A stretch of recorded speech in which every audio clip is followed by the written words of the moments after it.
The subject of wealth is something that hasn't been taught formally. You see, when it comes to building wealth, it's either you know somebody who is wealthy, on TV. Many of us have never even one-on-one met a billionaire before. We, read about them, but we've not met them. But more important is the process to getting there. And this subject of money, we all need money. Money is important to all of us. All of us want to be able to pay bills, and particularly in this season where things are getting a lot tougher in Nigeria. Fuel subsidy removal, electricity tariff is coming, taxation will increase. If you don't take the subject of money very seriously, you will just wake up one day and you are in extreme poverty. And let me start by letting you know that wealth is a personal responsibility. No government will do it for you. Your pastor won't do it for you. Your parent won't do it for you. Your professor won't do it for you. You have to personally figure out how to become wealthy. And number two, that I want you to note that and take it very serious, okay? Small money will never be enough. Some of us just say, I'm not greedy. I just want little money. I'm sorry. Little. That word little will never be enough. In fact, the day you set out to have just little money is the day you've officially written that you want to be a poor man till you die. I'll give you a few data to back that up. Even in America, inflation is risen to the record level. What this means is if I get this wine for, let's say, normally $2, it means now I have to pay $3.50 to get it. It means that rent has gone up, cars have gone up, food items have gone up. So if all my dreams and vision in life was to say, you know what, I just want to, if I can just have $5,000 every month, I'll be okay financially. Suddenly, because of something called inflation, and it happens time again and again and again. So in your lifetime, inflation will occur many times. Suddenly, the $5,000 you've said, I just want little money, and $5,000 is okay. Suddenly, you're not a poor man and you're behind on your bills. This is the reason why the concept of I just want little money never works. Because inflation keeps hitting, and that's what happened. Many of our parents who we eventually categorize into poor bracket did not start as poor.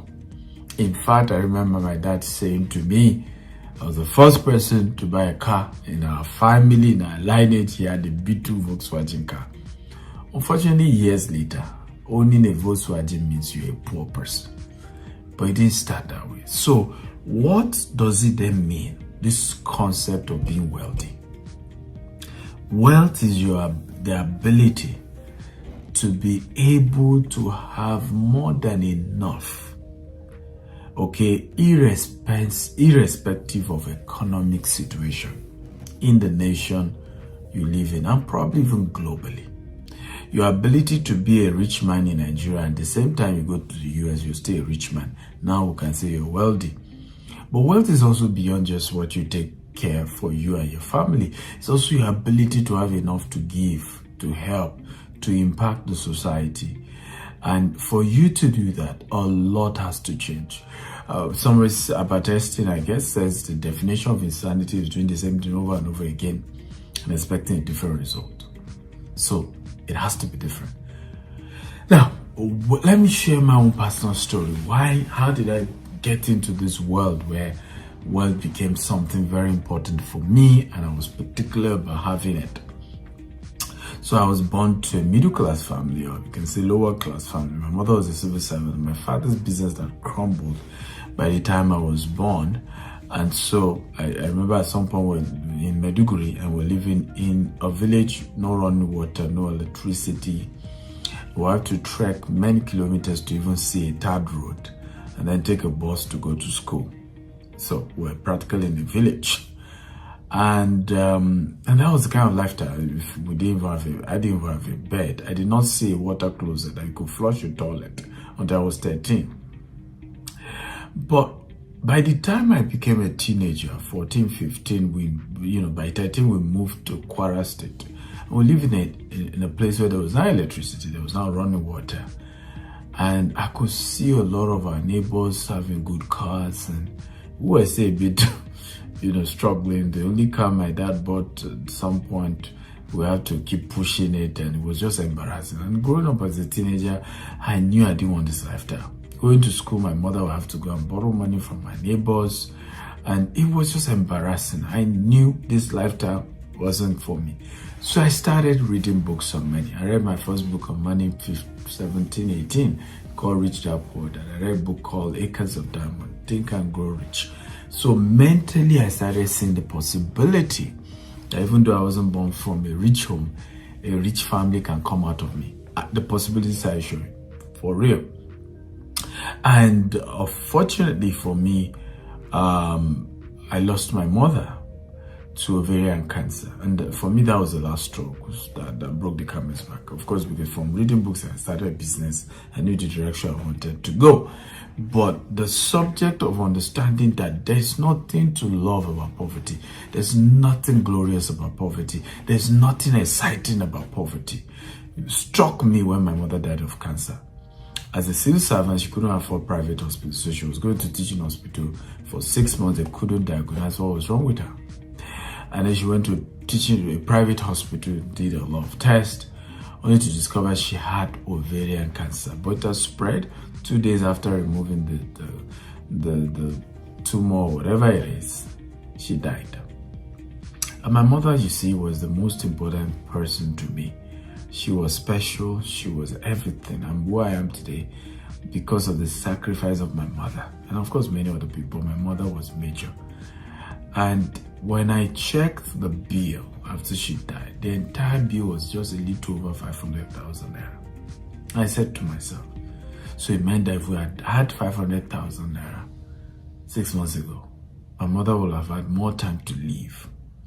And I vow that day, the end has come to me and poverty.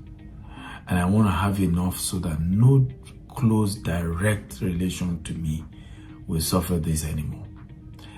And that got me more serious. And I'm saying this intentionally because many of us do not realize that the reason why we're poor is because we tolerate poverty. We're still okay with it. We still feel there's no big deal to poverty, but there is big deal to poverty. You need to fight it. Seriously. A man by the name M.Q. Abiola said something very powerful. He said, poverty is a stubborn goat. The cane that you use to chase it away, you need to keep it handy because sometime you want to come back. You have to come to the realization that you must fight poverty like you're fighting somebody physical that is against your growth. And I've said many times that being poor in Africa is suicidal. You can die because you've chosen to accept poverty as one of those things, as we're not going to take money to heaven. But listen to me, there's no point dying before your time because you embrace poverty. So I'm going to share with you about 4 key things you need to do.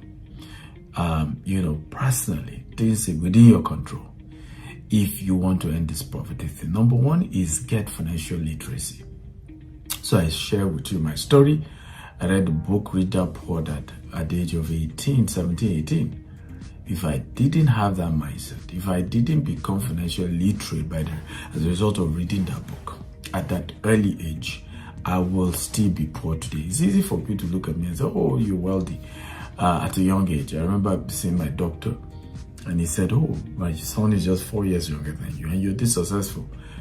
And what these people don't know is I started as a teenager many years ago. Now we're counting 20 years into it. So whether I look young or not, I've put in the time, the resources, the energy. You need to start putting that time.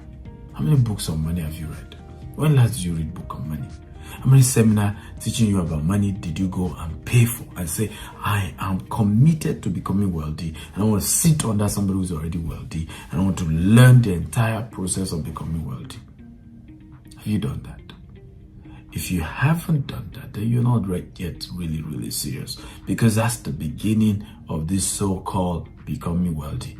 You must understand what is an asset, what's the liability, what's the processes to building wealth, what are the steps those who have made it, and there are books to help you. Well, my own book is called Billionaire Habits. You can go to my website and buy. I took time to explain the processes, the habits of billionaires. Number 2, budget your expenses.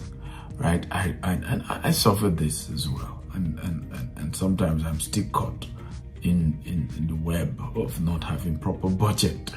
So, and one of the assignments I want to give you: write down everything you buy in the next 30 days, including as simple as matches box, as simple as paying for a cab or buying fuel in the gas station. Write it down. And I promise you, after 30 days, I want to look at where you've written all those things, and you discovered why you've been poor. You see some things you've been putting money into that were not necessary. You'll be seeing some wastages. You'll be seeing some places you're putting money in, and you really didn't need to put money there. But until you write down every single thing you spend money on for 30 days, you will not really be able to analyze and identify some of the leakages that is keeping you poor. You see, poverty is a habit. Wealth is also a habit. Choose one. Wealthy people budget. There used to be a phase in my life, I only buy clothes once a year.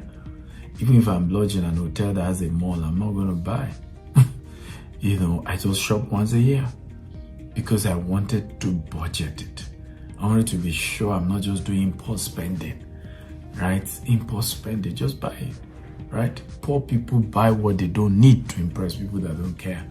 And that's one of the major reasons for poverty: buying what you don't need to impress people who don't care. And when you see people run into debt, this is one of the reasons why. Yes, you may tell me, but Dr. Stephen, everything is important. Everything I'm paying for is important. And I say, okay, let's do the analysis. I say, my children, they attend the school and they pay X amount. And I've said it over and over again. Most of your children attend the school that you cannot afford. Right? Who are you trying to impress? My children at some point were attending the poorest school in our neighborhood. Today, they attend the most expensive school in the entire state of Lagos. And good school as well. Life is in phases, men are in sizes. I wasn't, ignorant that I wanted my children to attend good school when they were going to the poorest school. I was conscious of that. I knew I wanted to have best education. But at this level, if I continue to try to impress, send them to school I can't afford, we will remain poor for the rest of our lives. And many of us do that. We play this emotional card. Oh, we have to do it. No, you don't have to do it now. You might do it later. Right? And if you take that tough, hard road now, I promise you, it's a matter of time, you will be able to eventually even do way better than what you had wanted to do earlier. Because I look back, okay, the best school where we were living then, I was living in Songota then, wasn't really, how good really was it? And if I'd robbed my future just because I wanted to, and it's called delayed gratification. Some things have to be delayed now. They are good, but delayed now. For now, they're not good for you. Number 3, save your way to investment. Oftentimes people save, but it's not for investment. Oftentimes people don't save at all because they claim they don't have enough. And again, that's why you need number 2, budget your money. Cut it down. Cut down some things. We don't have, must you use 2 cars? I've been carless many times. I drove one car for years, and I could buy a brand new, but I was still driving one old rickety, Toyota 4Runner. I probably kept it in my museum. I think I still have it in one of our offices, just a reminder of where we're coming from. I don't know whether they've disposed it now, but I had that car. Okay, you can cut off some things. If you cut enough things, you will figure out what you can save. Nobody has all the money. I don't have all the money. If I tell you, I have so much bills as I speak to you right now. Nobody has all the money. You will always need money. You will always be in a position where you need more money. So make sure and do everything in your power to save. But don't just save for saving's sake. The savings has to be put into something. Money has to work for you. Okay? Many of us get used to just putting money in the bank and getting excited. Nah, money must work for you. That's really the whole process. Money has to work for you. And all wealthy people, that's their secret. They don't work for money. Money works for them. They only go to work with their passion, they're excited. But it's not because they will be hungry if they don't go to work. If I don't go to work today now, I will never be poor till I die. That's guaranteed. But I still work because I love what we do. I see a vision. I see us building something great. That's what I work for. Number 4 and the last, plan your financial destiny. Take personal responsibility to plan. Where will you be 5 years from now financially? What are the types of investment you will own, right? 10 years from now, 20 years from now, 50 years from now. Some of us don't sit down and dream a financial future. We don't dream of a financially free future. How do you even measure? How do you even know you're free if you can't measure, if you can't sit down and dream and analyze and, plan it? Okay? Sit down, write it down. This is where I will be 5 years from now financially, 10 years from now financially, 20 years from now financially. I've written mine 15 years ago. I give myself 2035. I will own 25,000 properties in Africa worth $20 billion and more. And I recently added more, doubled the challenge before 81.